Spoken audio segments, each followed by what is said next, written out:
ቅድሚ ሕጂ ዘንበብኩም ዝተፈልጥዎ እንተኾይንኩም ንዓና እውን ትምህርቲ ስለ ዝኾነና ስለዚ ታሪኽ ዘለኩም ሓሳብ ኣብ ኮመንት ኣቐምጡለይ። ታሪኽና ዝጅምር ንጉስ ባልድዊን ዝተባህለ ናይ ኢየሩሳሌም ንጉስ እናርአየና እዩ። ባልድዊን ኣብ ኢየሩሳሌም ውሽጢ ሙስሊም ኮነ ክርስቲያን ብማዕረ ዝመርሕ ጥበበኛ ንጉስ እዩ። ንጉስ ባልድዊን ዋላ እኳ እቶም ዘለዉ ሰባት ብማዕረ ክመርሕ እንተፈተነ ልሶን እና ሪናልድ ዝተባህሉ ክልተ ኣዕርኽቲ ኣብ ኢየሩሳሌም ውሽጢ ኮይኖም ኣብቶም ሙስሊማት ሓያል በደል ንምብጻሕ ሕቅን እናውፅኡ ይርከቡ። ታሪኽና እውን ካብዚ ኣኸቲሉ ኣብ ፈረንሳይ ውሽጢ ዝነበር ቤሌን ዝተባህለ ሓደ ናይ ሓፂን አንጠረኛ ሰብ የርእየና። ቤሌን ማለት ምስ ሰበይቱን ውላዱን ብሰላም ክነብር ዝነበረ ምስኪን ሰብ እዩ። ኣብዚ ሕጂ ግን ውላዱ ብሞት ዝሰኣነ እንትኸውን ሰበይቱ እውን ናይ ውላዳ ሞት ተኸቲላ ነብሳ ኣጥፊያ እያ። በዚ ምኽንያት ድማ ቤሌን ክወጾ ናብ ዘይኽእል ድብርቲ ውሽጢ ይኣቲ። ብተወሳኺ ሰበይቱ ጠንቋሪት ብምዃና ምኽንያት ክርስቲያን ኣብ ዝቕበርሉ ዝተኸበረ ናይ መቓብር ቦታ ርእስኣ ክቕበር ፍቓድ ክረክብ ኣይከኣለን። በዚ ኩሉ ምኽንያት ቤሌን ናብ ሓያል ድብርቲ ውሽጢ ይኣቲ። ሓደ መዓልቲ ኣብዛ ሓዘን ውሽጢ ዝነበረ ቤሌን ኣብቲ ሓፂን ዝሰርሐሉ ቦታ ኣብ ዝነበረ ሰዓት ጋድፍሪ ብዝበሃል ሰብ ዝምርሑ ናይ እስራኤል ወተሃደራት ናብኡ ይመፁ። ሽዑ ድማ እቶም ሰባት ምግብን ማይን ደልዮም ዝነበሩ እንትኾኑ ንሱ ንክህቦምን ብኣንጻሩ ንሶም ከዓ ናይ ዝተጠቐምዎ ገንዘብ ከም ዝህብዎ ቃል ይኣትሉ። ቤሌን ከዓ ምስቲ ቀሺ ዝኾነ ሓዉ ጋድፍሪ እና እቶም ካልኦት ወተሃደራት ክዕንግሎም ዝነበረ እንትኸውን ኣብዚ መንጎ ጋድፍሪ ናይ ቤሌን መንበሪ ገዛ ብትኹረት ክርኢ ይጅምር። ጋድፍሪ ቅድሚ ዓመታት ኣብዚ ገዛ እዚ ክትነብር ምስ ዝነበረት ንእስቲ ሓሪፍ ግዜ ኣሕሊፎም ነበሩ። ምስታ ጓል ግን ግዜ ጥራይ ኣሕሊፎም ኣይተፈላለዩን። ሰበይቱ ኮይና ቆልዓውን ወሊዶም ዝነበሩ እንትኾኑ ብዝገርም ኩነታት ነገራት እንትገጣጥም ቤሌን ናይ ባዕሉ ወዲ ከም ዝኾነ ይበጽሐሉ። ጋድፍሪ ድማ እዚ ምስ ፈለጠ ኣብዚ ሕጂ ሰዓት እስራኤላውያን ዝኾኑ 100 ወተሃደራት ኣብ ትሕቲኡ ከም ዝመርሖም ይናገር። ምሳይ ናብ እስራኤል መጺእኻ እዞም 100 ወተሃደራት እናኣዘዝካ ሓቢርካ ስልጣነይ ኣቐጽል ኢሉ ወዲ ቤሌን ምስኡ ንክመጽእ ይሓቶ። ቤሌን ግን ብሓሳቡ ኣይተሰማምዐን። ነብሱ ካብ ዝፍልጥ ሰዓት ጀሚሩ ናቱ ቦታ ኣብዚ ስለ ዝኾነ ሓቢርዎ ከም ዘይመጽእ ብምንጋር ኣቦኡ ካብቲ ቦታ ንክኸይድ ይገብሩ። ሽዑ መዓልቲ ምሸት ቤሌን ፍርቂ ሓዉ ምስ ዝኾነ ብተወሳኺ ቀሺ ምስ ዝኾነ ሓዉ ነበረ። ሓዉ እውን ብኣቦኡ ምኽንያት ናብ ኢየሩሳሌም ክውሰድ እንትብል ቤሌን እምቢ ብምባሉ ምኽንያት እናወቐሰ እዩ። እታ ጠንቋሊት ሰበይቲ ኣብዚ ሕጂ ኣብ ሲኦል እናተቓጸለት እያ። ናብኡ ከይድካ ናይ ኢየሩሳሌም ምድሪ እንተኣገልጊልካ ግን ምሕረት ክተውህባ ትኽእል ነርካ። ንስኻ እውን ኣብዚ ሓዊ ውሽጢ ትተርፍ ኢኻ። ንሳ እውን ኣብቲ ሲኦል ትቃጸል እያ ኢሉ ሓዊ ንቤሌን ብሓይሊ ኣብ ዝናገሮ ሰዓት ቤሌን ከዓ ሓሪቑ በቲ ዝረሰነን ክሰርሖ ዝነበረ ሴፍ ሽዑ ንሽዑ ወጊኡ ይቐትሎ። ካብኡ ቤሌን ናይ ሰበይቱ መስቀል ካብቲ ዝሞተ ሓዊ ዝወሰደ እንትኸውን ቀጥታ ምስቲ ናብ ኢየሩሳሌም ክኸይድ ዝነበረ ኣቦኡ ይራኸብ። ሽዑ ኣቦኡ ቤሌን ናብኡ ምምጽኡ ከኣምን ኣይከኣለን። ኣብ መጻጽኡ እውን ኣብ ቆልዕነቱ ገዲፍዎም ስለ ዝኸደ ንበቀል ክቐትሎ መሲልዎ ነበረ። ቤሌን ግን ናይቶም ዝሞቱ ነብሲ ንምምሓር ክብል ናብ ኢየሩሳሌም ክኸይድ ከም ዝኾነን ኣብቲ ቦታ እውን ምስኡ ከም ዘገልግል ቃል ይኣትሉ። በዚ ሕግስ ዝኾነ ናይ ቤሌን ኣቦ ጋድፍሪ ወዱ ቤሌን ብዝተወሰነ መልክዑ ምግጣም እናሰልጠነ እዩ። ሽዑ ድማ ወተሃደራት ናብኡ ዝመፁ እንትኾኑ ኣብ መጻጽኣና እውን ቤሌን ዝተባህለ ሓዊ ዝቐተለ ሰብ ኣለሻ ኢና። እዚ ሰብ ዝቐተለ ንሓዊ ጥራይ ኣይኮነን፣ ዝቐተሎ ሓደ ቀሺ ከም ምዃኑ መጠን እቲ ጳጳስ ንኽነምጽኦ ኣዚዝና እዩ ብምባል ቤሌን ካብ ኣቦኡ ወሲዶም ንምርካብ ቆይቓ ይጅምሩ። ሽዑ ድማ ቤሌን እቲ ነገር ከም ዝገበሮን ምኽንያቱ እንታይ ከም ዝኾነ ኣቦኡ ጋድፍሪ ዘረድኦ እንትኸውን እዚ ዝተረድአ ኣቦኡ ጋድፍሪ ድማ ንሰባቱ ብምእዛዝ ብቕልጡፍ ምስቶም ወተሃደራት ምውጋእ ጀሚሮም ንቤሌን ክወስዱ ዝመፁ ወተሃደራት ሓደ ብሓደ ይውድዎም። ዋላ እኳ ሽዑ እኒ ጋድፍሪ ናይ ሰዓርቲ ቦታ እንተወሰዱ ብዘሕዝን ኩነታት ጋድፍሪ ከቢድ ጉድኣት በፂሕዎ እዩ። በቲ ዝኸፍአ ጉድኣት ምኽንያት ጠጠው ኢሉ ክኸይድ ዘይከኣለ እንትኸውን ኣብ መንገዶም ናብ እትርከብ መሲና ዝተባህል ከተማ ብምኻድ እቲ ኣቦ ኣብኡ ሕክምና እናገበረ ይርከብ። ካብ ዓራት ክለዓል ዘይኽእል ጋድፍሪ ኣብዛ ከተማ ከለዉ ንቤሌን ኣብ ኢየሩሳሌም ኣብ ዝኣተየ ግዜ ንባዕሉ ክሃንጽ ዘለዎ ባዕሉ ከም ዝኾነ ይነግሮ። ጠንካራ ኮይኑ በብግዚኡ ዝለማመድ ንባዕሉ ዝሰልጥን እንተኾይኑ ብማንም ሰብ ዘይሰዓር ሓያልን ህቡብን ከም ዝኸውን ይነግሮ። ቀፂሉ ጋድፍሪ ብህይወት ከም ዘይተርፍ ኣብ ዝተረድአ ግዜ ንወዲ ቤሌን ኣብ ኢየሩሳሌም ውሽጢ ማንም ዘይስዕሮ ሓያል ንክኾነሉ ብእግዚኣብሔር ሽም እናጸለየሉ እዩ።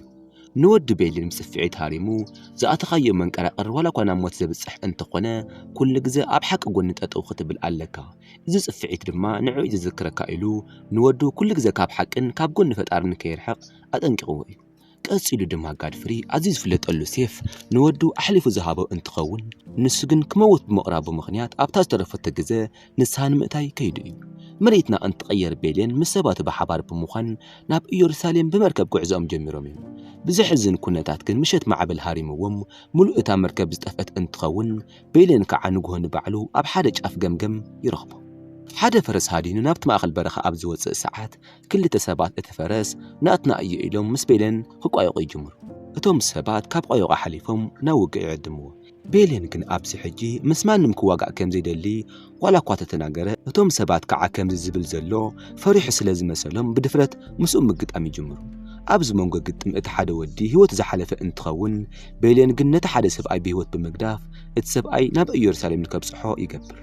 መሬትና እንትቕየር ቤልየን ተስፉ ናብ ዝነበረት ናይ ኢየሩሳሌም ምድሪ ይመጽእ። ናብ ኢየሩሳሌም ምስ በጸ ዝገበሮ ናይ መጀመርያ ነገር ኢየሱስ ክርስቶስ ተሰቐለሉ ቦታ ካብ ሰባት ምሕታት እዩ። እቶም ሰባት እውን እቲ ቦታ ምስ ጠቀምዎ ብቕልጡፍ ናብቲ ቦታ ብምኻድ ናይ ሰበይቲ ናይ ክሳዳ መስቀል ኣብቲ ቦታ ዝቐበረ እንትኸውን ህይወታን ዝሓለፈት ሰበይቲ እውን ካብ ፈጣሪ ይቕሬታን ምሕረትን እናለመነላ እዩ።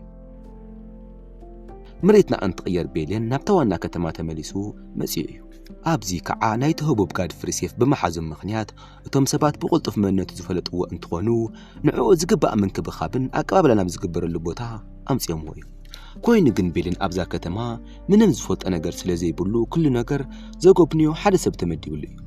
ምስቲ ዘጎብንዮ ኣብ ዝነበረ ሰዓት ሲቤላ ዝተባሃለት ሰበይቲ መጺኣ ዝተላለየቶ እንትኸውን እዛ ሲቤላ እውን ገና ኣብ መጀመርያ መዓልቲ ብቤልየን ተማሪኻ እያ። መሬትና እንትቕየር እቲ መጎብነይ ንቤልየን ኣብታ ከተማ ዘሎ ማዕርነት እናርአዮ ይርከብ። እዞም ትሪኦም ዘለኻ ሰባት ኣብ ሙስሊም ነጋዶ መጥቃዕቲ ዘብፅሑ ሰባት እዮም። ንጉስና ንሙስሊማትን ክርስቲያናትን ማዕረ ቦታ ስለ ዘለዎ ዋላ እኳ ክርስቲያን እንትኾኑ ኣብቶም ሙስሊም ጉድኣት ብምብፅሖም ምኽንያት ከምዚ ብሞት እናቐፅዐ እቶም ካልኦት ሰባት ብማዕርነትን ብምክኣልን ንኽነብሩ ይገብሮም። ኣብ ቀረባ ግዜ ድማ ንጉስና ባልድዊን ከም ትላለዮ ተስፋ እገብር እናበለ ቤልየን ቲቤሬስ ንዝተባሃለ ምስቲ ንጉስ ርክብ ዘለዎ ሰብ ኣረኪቡ እቲ ዘጎብንዮ ዝነበረ ሰብኣይ ካብቲ ቦታ ለቒቑ ከይዱ እዩ። ቲቤሬስ ማለት ናይ ጋድፍሪ ማለት እውን ናይ ቤልየን ኣቦ ናይ ቀረባ ፈታዊኡ እዩ። ቲቤሬስ ድማ ቅድም ካብ ዝነበረ መጎብነይ ብዝበለጸ ናይቲ ንጉስ ውሽጢ ፈላጢ ስለ ዝኾነ ንቤልየን ናይቲ ንጉስ ቤተሰብ መነመን ምዃኖም እናነገረ እዩ። በዚ መሰረት ናይ ንጉስ ባልድዊን ሓፍቲ ዘርአዮ እንትኸውን ናይታ ልዕልቲ ሕፂ ብተወሳኺ ምስቶም ምስሊማት ዓርኩ ሪናልድ ብምዃን ኩሉ ግዜ ተንኮል ዝሓስብ ልሰን እውን የርእዮ። ቀፂሉ ቤልየን ምስ ንጉስ ባልድዊን ዝላለየሉ ሰዓት በፂሑ ናብቲ ንጉስ መጺኡ እዩ። ሽዑ ድማ ንጉስ ባልድዊን ቤልየን ካብ ዝተጸበዮ ንላዕሊ ብትሕትና እናናገሮ ዝነበረ እንትኸውን ንጉስ ባልድዊን እውን ልክዕ ከም ዓርኩ እቲ ዘሎ ታሪኽ ኩሉ ንቤልየን ከካፍሎ ይጅመር። ኣነ ገና ኣብ 16 ዓመተይ ዓብዪ ዓወት ከይረ እየ። ሕጂ ብዘለኒ ሕማም ምኽንያት ዕድመይ 30 ከም ዘይበጽሕ ይፈልጥ እየ። እንታይ ኣሎ መስለካ ማንም ይኹን ማንም መጠረሽቱ ኣይፈልጥን። ፈጣሪ ትኽክል ናብ ዝኾነ ክመርሐና እናለመና ትኽክል ዝመስለና እናገበርና እንነብር እምበር እንገብሮ ትኽክል ይኹን ስሕተት ምንም ንፈልጦ ነገር የብልን። ኣቦኻ ተጻዋቲ ብኡ ልክዕ ድማ ቁም ነገርኛ ሰብ እዩ ነይሩ። ንስኻ ድማ ኢየሩሳሌም ከምኡ ልክዕ ብተኣማነት ከም ተገልግል ተስፋ ንገብር ኢና ብምባል ንቤልየን ኣብኡ ዓቢ ተስፋ ከም ዘለዎ እቲ ንጉስ ኣርእይዎ እዩ። ቀፂሉ ከዓ ንጉስ ባልድዊን ንቤልየን ቅድሚ ምውፅኡ ኣይሁዳውያን ሙስሊማትን ክርስቲያናትን ኩሎም ናብዛ ምድሪ ኣብ ዝመፁ ሰዓት ንኩሎም እንኳዕ ደሓን መጻእኹም ኢልና ብትሕትና ንቐበሎምን ንከስተኣናግዶምን ይነግሩ። ባልድዊን እዚ ዝናገር ጋድፍሪ ክመርሖ ዝነበረ መሬት ኣብዚ ሕጂ ቤልየን ከይዱ ክመርሖ ስለ ዝኾነ ኣብኡ ኣብ ዘለዉ ሰባት ንኩሎም ሃይማኖታት ንኩሎም ሰባት ብማዕርነት ክሰርሕ ስለ ዝደሊ እዩ። ሃንደበትና ተሓገዝ ዘድልዮ እንተኾይኑ ከም ዘፀውዖ ነጊርዎ እዩ። በዚ መሰረት ቤልየን ኢቢልየና ብትበሃል ኣቦኡ ከም ማሓድራ ናብ ዝነበረት ቦታ መጺኡ ንጉስ ባልድዊን ብዝበለ መሰረት እዚ ቦታ ንምምሕዳር ገና ኣብ ምእታዩ ችግሩ እንታይ ምዃኑ ምጽናዕ ዝጀመረ እንትኸውን ብጽንዓቱ ፍጹም በረኻ ከም ዝኾነን ናይ ማይ ምንጭ ከም ዘይብሎም ይርኢ። ቤልየን ከዓ ብቕልጡፍ ሰባት ብምእካብ ሽዑ መዓልቲ ማይ ምኩዓት ዝጀመረ እንትኸውን ተሳኺዕሎም ገና ኣብ መጀመርያ ፈተነ ማይ ዘለዎ ቦታ ረኺቦም እዮም። እዚ ከምዚ ኢሉ እንከሎ ልዕልቲ ሳቤላ እውን እንተኾነት ገና ኣብ መጀመርያ መዓልቲ ቤልየን ብዝገበረ ተግባር ተገሪማ እያ። ነዚ ስራሕ መበረታትዖ ክኸውን ምግቢ ዝጋብዝቶ እንትኸውን ኣብ መጀመርያ መዓልቶም ነዊሕ ሰዓት ከፍ ኢሎም ኣዋጊዖም እዩ። ቤልየን እና ሳቤላ እዚ ተግባሮም መዓልቲ እናደገሙ ኣብ መንጎኦም ጥብቕ ዝበለ ዕርክነት ዝተፈጠረ እንትኸውን እዚ ዕርክነቶም እውን ናብ ፍቕሪ ይቕየር። ሽዑ ቤልየን ንምንታይ ሓውኪ ባልድዊን ዘይምርዐ ኢሉ ንሳቤላ ይሓታ። شعو دما سيبيلا منالبات اتا نغست مستمرصت كالوت هايمانوت صليئا اتوم سبات كيتبدلهم كبلن بتانا اتا نغست دليت مخنيات كالوت سبات نكاي بدلو كبل حوا نغس بالدوين كساب حجي زي تمرعل مخنيات تناغر إذا سمع بيلين نسخخ نمنتا الخيلسون نمرعي وسين كيلو نسيبيلا كالق كبد زبل حتو يحتا سيبيلا دما قدم حجي سباي كم زنبران غنا قلعا كيولدت سباي كم زسانت تنغرو كابو ندحر منم امارات سلا زي نبرا لسون نولد ابو كخون نعا ادما سباي كخون كتمرع نبرا ازي كم زيلن كلو نغس بالدوين اب مጨነقي كنتات وشتي يركب عارفهم زي يقمطو رينالدنا لوسن ابتوم مسلمات قدات بمبصحم مخنيات ابز حجي كبد وقنا تجبر يركب እቶም ወተሃደራቱን እዞም ክልተ ያዕረኽቲ ናብ ሰላሃዲን ከይዶም ውግእ በመግባሮም ምኽንያት ኣብቲ ንጉስ ቅድሚት ብዋዕዋዕታን ቁጣዕን ተቃውሞም የስምዑ ሽዑ ድማ ንጉስ ባልዱዊን ብቲቤሬስ ምኽንያት ጸጥታን ከስፍን ገይሩ ከምቲ ዝተባሃለ ክልቲኦም ያዕረኽቲ እቲ ውግእ ኣጀሚሮሞ እንተኾይኖም ንሕና እውን ተዳልና ክንኸይድ ኢና ብምባል ናይ ሰላሃዲን ሰራዊት ናብ ዝቐድመ ምምጽኦም ናይታ ከተማ ሰባት ቅድሚ መጥፍኦም እቶም ወተሃደራት ንክዳለዉ ይነግሩ እዚ ከምዚልን ከሎ ክልቲኦም ያዕረኽቲ ዘጀመርዎ ውግእ ብወተሃደራቶም ማይ ስእነት ምኽንያትን ብናይ ሰላሃዲን ብልሓት ምኽንያት እቲ ውግእ ተሳዒሮም እዩ ባልዱዊን ድማ መስቀሉ ሒዙ ምስ ሰራዊቱ ናብቲ ቦታ ዝመጽእ እንትኸውን ምስ ሰላሃዲን ትሕትና ብዝተመልኦ መንገዲ ክልቲኦም ሰላምታ ተለዋዊጦም ምንግጋር ጀሚሮም እዩ ሽዑ ሰላሃዲን እዞም ክልተ ሰባቱ ስለዝተንከፍሉ እቲ ውግእ ንምቕጻል ደልዩ ነበረ ግን ንጉስ ባልዱዊን ልሰን ኮነ ሪናልድ ቅጽዓት ከም ዝህቦም ቃል ብምእታይ ንሰላሃዲን እዚ ነገር ንዓይ ክትብል ግደፎ በጀኻ ኢሉ ውዕሎም ንክሓስብ እዚ ቦታ ብሰላም ለቂቕን ክኸይድ ይነግሮ ሰላሃዲን እውን እንተኾነ ናይቲ ንጉስ ቃል ተቐቢሉ ክልቲኦም ንናብ ግዝኣቶም ብሰላም ይምለሱ ንጉስ ባልዱዊን እውን ከምቲ ተናገሮ ናብ ግዝኣቱ ተመሊሱ ዝገበሮ ናይ መጀመርያ ነገር ንሪናልድ ቅጽዓት መሃብ ብኻልእ ገጽ ናይ ሰላሃዲን ሰባት እቲ ውግእ ጠጠው ብምባሎም ምኽንያት ኣዝዮም ሓሪቖም እዮም እዚ ዝመስል ኣጋጣሚ መዓዝ እውን ኣይርከብን ነይሩ ኣብ ከምዚ ዓይነት ኣጋጣሚ ንኹሎም ብህይወት ገዲፍናዮም ምምላስና ክንኣምን ኣይከኣልናን ኢሉ ናይ ሰላሃዲን ወተሃደራት ዝእዝዞም ሰብ ንሰላሃዲን ይናገር ሰላሃዲን ግን ነቲ ናይ ወተሃደራት ኣዛዚ እቲ ንጉስ ሰላም ክሳብ ዝመረጸ እዚ ምግባርና ናይ ግድን እዩ ኢሉ ዝወሰንዎ ትኽክለኛ ውሳነ ከም ዝኾነ ይናገር ናይቶም ወተሃደራት ኣዛዚ ግን ባልዱዊን ብዘለዎ ሕማም ምኽንያት ኣብ ቀረባ ግዜ ሞቱ ኣይተርፍን ሽዑ ድማ እቶም ክርስቲያናት መጺኦም ውግእ እንትጅምሩልና ክትርኢ ኢኻ ኢሉ ንጉስ ባልዱዊን እንትመውት እቶም ክርስቲያናት ኣብኣቶም ሰራዊቶም ከም ዘዝሙቱ ከም ትንቢት ይናገር ናብ ንጉስ ባልዱዊን እንትንምለስ እቲ ንጉስ ምስ ቤሊን እናተነጋገረ ይርከብ እቲ ንጉስ ንሪናልድ ቅጽዓት ዋላ እኳ እንትሃቦ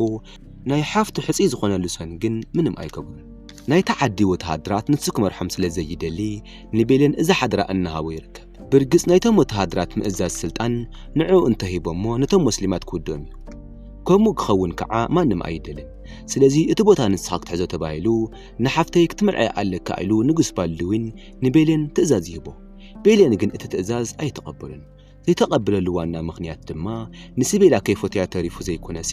ንሱ ነታ ልዕልቲ ዝምርዓያ እንተኾይኑ ልሶን ከም ዝቕተል ስለ ዝፈልጥ እዩ ብኡ ምኽንያት ድማ ማንም ሰብ ክመውት ስለዘይደሊ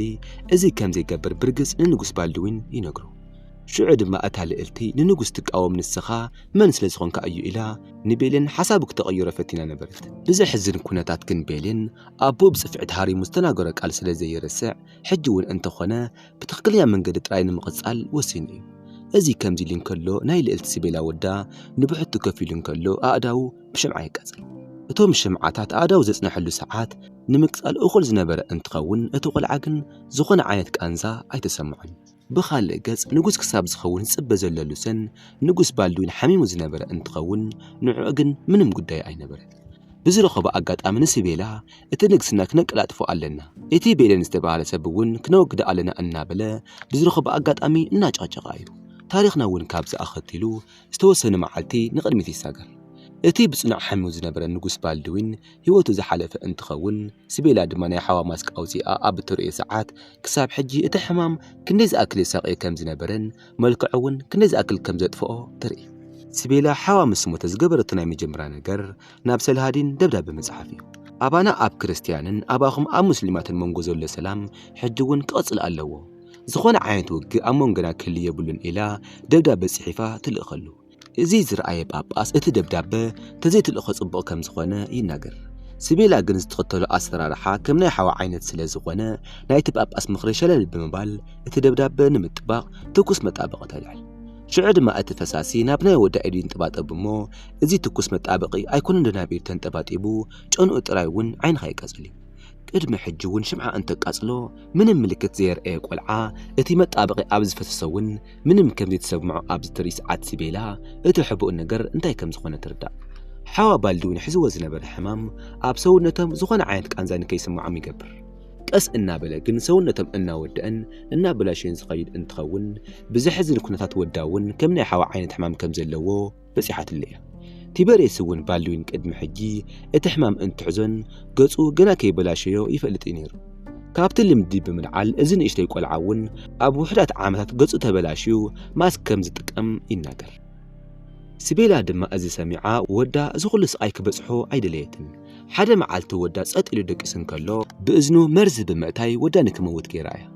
إزي أبزخون تما أسالي ساعات بيلين نعوق قتل مستل أخو سبات كواقع جميري شعو أتو متهدرات استلأخو أتسبأي أتسوى تباهي لمسلازي نبارو بزي من مرهرها نبيلين قتلوا النفتنية بيلين نكون بعلن المكلخال بقع قوين استلقى بأنتخون أتو متهدراتون حدا بحدا سعر ومي بيلين أتم سبات ولا كاك سعرهم انتخالا أتو خفوق لسان جن مسا بيتو سيبيلا نابتنا نكسنا بوتا أبز متسق ساعات أبقزي إمتيقو نقرات تتوكب بالأيك آلن عركو رينالدوون لسنا بنكسنا مسمسأ بقلطوف كاب إسرات استفتح انتخون اتنا يتفقات صرحو بخبيد جميرو ايو حدا معتو ناي سلهادين حافت زخونة كبر تقوال محفر زخونة تكبار فتسيمهم هيو تازس أنواع انتخونو سلهادين ون ازو خل مفتارو أحريقوو مليقتنيو نابتو نقستانا قس ليخيو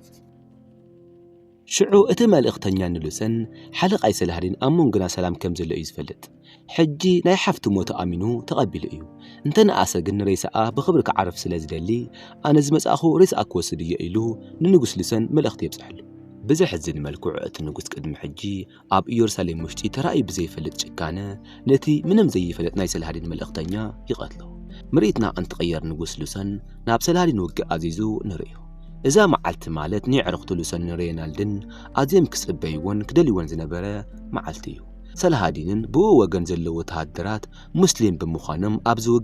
نسام سعرم مالت بزحات مسلمات تقاتلن مالت سلازخانة نعاتم ازي كمان من العلي يركو عميو ازي سمع بيلين ون أبز حجي وقوك قبرو كم زي بلهم ننقس لسون انتباريسن إناقر بزحزن كونتات جن بعين عموتي زمرح نقص لسن وتهدراتو ناب سلهادين زل آخر انتخون كم تنايك قدم حجي بما يسئنات مغنياتن بناي سلهادين وتهدرات نايوقت أباب مغنيات ناي لسن وتهدرات كلهم تسعر ميو شعورنا الدما مرخ كوين يوسد الناس سلهادين دما نبوز حقزا كسادم زنابرا سب سلازوغانا بزي من المحرات بزي سدقا كونتات هيوتي نتقوه ازو خلو زرأي تباريسن بيلينن ازيوم تسفاي ورزو بفلاي تباريس كساب حجي نيرساليم موقع مالت مس اكزابيهر موقع مالت كم زخنا يأمن سلازنا برا أبز حجي جن زواقع عن اكزابيهر زي كوناسي نهافت المريتن كم زخنا تجنزيبوه كابزن دحر يرساليم استبها المدري نعيلن اكزابيهر مساخم يخونيلو نبيلن تصبق تمنيلو تباريس إذا كتما كساب متقرشتا تسنابيت واكيدي بيلين قنا أبوئن نايت نقوس قال سلازلوو إذا خقب رايك علن ولا قا وحدات وتهدرات انتهاليوو بقصري أزيم بزحات زخون نايس الهادين وتهدرات كوني زبلا مواقع أباب الناس نعيركب إلوون بيلين زخون عينت وقع قدم مجمارو نحرح وتهدر قدم حجي اتنقوس كنا قرزنا برق قال كابزين دحار كام زي سرح يناقر إذا مدري ناي مسلمين كريستيانية كل قزا وقع سلازخونن قديتنا سلازخونن واقع أمبر اتوقع ولا قا أنت سعارنا كسامت الرجتا من بارز دلو خلو كنبر لازخ المدريها ناي كريستيانات ويكعا ناي أيهداوين إلنا كنفالي عين خلن إلو نخلهم تتوزيو اللو ناقر امنت زي كوناسي سب أونت كم زخوانا يتحساسبهم ازي دما ناي نقوس بالدوين أتحاسبايو شعر ازي سمعت أبقاس اتثقباريكو بزي استخفافة لقوداي كن نبيلن ككراخرو سلازي يخيل نتوم سبات زبالهم تناقيرو بتتنقق نكحلو يقبرو ازي كامزيلن كله تخكرنيا قزاك سبازنا براسل هادين إنا سراويتو مشات حيالوق يجمرو شعو منم زي نبرم ناي اني بيلين وتهدرات زنبرم ممارز اي كوف الكامر اي ترايو بزقالو انها دمو هيوتم نمتراف يفتنو بزحزن كونتات اتوقع لمو عن تمشت زودا ايكونه ازي ما ترشت زي كونتي قنا مجمريو حدا ግዜ انت መጽኦም ዘይ ምለስ ሰላሃዲን ብጽብሕቲ እውን እንተኾነ እቲ መጥቃዕቲ ዝቐጸለ እንትኸውን ናይ እንቤልን ማለት እውን ናይ ኢየሩሳሌም ግዛት እናወደመ መጽእ እዩ ሽዑ እንቤልን ቅድሚ ሕጂ ርእዮም ዘይፈልጡ ናይ ውግእ ስልቲ ናተጠቐሙ ዝነበሩ እንሰላሃዲን ክብድ ዝበለ ስጉምቲ ወሲዶምሎም በሊጾሞም ዝነበሩ እንትኾኑ ብእንቤልን ወገን ግን ብዙሓት ወታደራት ሞይቶም እዮም ሕጂ እቶም ሬሳታት ኣኻኺቦም ዘይቃጽሉ እንተኾይኖም ካብቲ ሬሳ ብዝመጽእ ሕማም ምኽንያት ሓደ ብሓደ ምውድኦም ዘይተረፍ ነገር እዩ በቲ ሓደ ወገን ውግእ ኣለዎም በዚ ድማ ናይ ግድን እዚ ክገብሩ ስለ ዘለዎም በዚ ከዓ ኩሎም ሰባት ተስፋ ቆሪጾም ዝነበሩ እንትኾኑ ቤልን ግን ንገብሮ ዘለና ነገር ኣምላኽ ዝደልዩ ትክክለኛ ነገር እንተኾይኑ እግዚአብሔር ከም ዝሕግዘኒ ኣይጠራጠር ናብ ድሕሪት ምምላስ ዝበሃል ነገር የለን ኩሉ ነገር ክንገብር ኢና ብምባል ንሕድሕዶም እዚ ክገብሩ ንክዳለው ይነግሮም ከጽሪዎ ዘለዎ ምስ ኣጽረዩ ወተሃደራቶም ኣኪቦም እዚ ውግእ ናይ ግድን ማዓርነት ክበሃል ክስዕሩ ከም ዘለዎም እንተተሳዒሮም ግን ሕድሕዶም ከም ዝሞቱ ይነግሮም ስለዚ ንሕና ዋላ እንተሞትና ትውልድና ንክቐጽል ክበሃል ክንስዕር ኣለና ብምባል ሕድሕዶም ብሞራልና ውግእ ንክኣትዩ ይገብሮም ናይ ለማዓንቲ ውግእ ካብቶም ናይ ዝሓለፉ መዓልታት ውግእ ፍልይ ዘብሎ ናይ ሰላሃዲን ሰባት ኣዝዮም ናብኦም ተጸጊዖም ናይ ቤልን ወተሃደራት እውን ናብ ደገ ወፂኦም ናይ ኢድ ብኢድ ውግእ ዝተረኣየሉ ብምዃኑ እዩ ዳሕራይ ግን ብበዝሒ ኮነ ብጥንካረ ንሰላሃዲን ኣብ ጎኑ ዝነበሩ ሰባት ስለ ዝበለጹ እንቤልን ተሳዒሮም እዮም እዚ ዝረኣዩ ኣብ ትሕቲ ቤልን ዝርከቡ ሰባት ብህይወት ንምትራፍ ክብሉ እስልምና ንምቕባል ካብኡ ከዓ ንስሓ ንምእታይ ይነጋገሩ ሰላሃዲን ግን ከምዚ ዝበለ ሰብ ኣይኮነን ምስ ቤልን እናተነጋገሩ ኣብ ዝነበሩ ሰዓት ንቤልን ሓደ ክርስቲያን ከም ዘይቀተል ቃልኣት ኢሉ እዩ ብሽም እግዚአብሔር ክምሕለልካ ኣብ ናትካ ግዝኣት ዝርከበ ኣንስቲ ኮነ ህፃውንቲ ብተወሳኺ ዘለዎ ኣወዳት ማንም ኣይመውትን ኩሎም ብህይወት ክነብሩ እዮም ኢሉ ንቤልን ይነግሮ ቤልን እውን ኢየሩሳሌም ሂቡ ሰባት ሒዙ ብህይወት ንምውፃእ ዝወሰነ እንትኸውን ቅድሚኡ ግን እዞም ሰባት ዝመርሖም እቲ ንጉስ ልሰን ክወግዶ ስለ ዝነበሮ ነቶም ሰባት ነፃነት ክበሃል ንልሰን ኣወጊድዎ እዩ ካብኡ ኢየሩሳሌም ንእንሰላሃዲን ኣረኪቡ ሰላሃዲን እውን ናብ ኢየሩሳሌም ኣብ ዝኣቲ ግዜ ወዲቑ ዝነበረ መስቀል ኣልዒሉ ብኽብሪ ኣቐሚጥዎ እዩ ሕድሕድ ናይ ኢየሩሳሌም ነበርቲ እውን ብህይወት ካብቲ ቦታ ንክወፁ ተገይሮም እዮም ሽዑ ድማ ብፈረስ ክኸይድ ዝነበረ ቤልን ኣብቶም መንጎ ሰባት ስቤላ ርእይዋ እዩ ከምዚ ዝበለት ልዕልቲ ምስቶም ሰባት ክትስደድ ስለ ዘይደለየ ንስቤላ ሒዙ ናብ ፈረንሳይ ተመሊሱ ከም ናይ ቅድም ናይ ሓፂን ኣንጠረኛ ኮይኑ ምንባር ጀሚሩ እዩ ኣብ ብዙሕ ቦታ ሰባት ስለ እዚ ፊልሚ ዝተፈላለዩ ርእይቶ እዮም ዝህቡ ቅድሚ ሕጂ ኣንቢብሞ ዝፈልጡ ሰባት እንተኮይንኩም ንዓና እውን ትምህርቲ ስለ ዝኾነና ስለ እዚ ታሪኽ ዘለኩም ሓሳብ ኣብ ኮመንት ኣቐምጡለይ ታሪኽና እውን ኣብዚ ይውዳ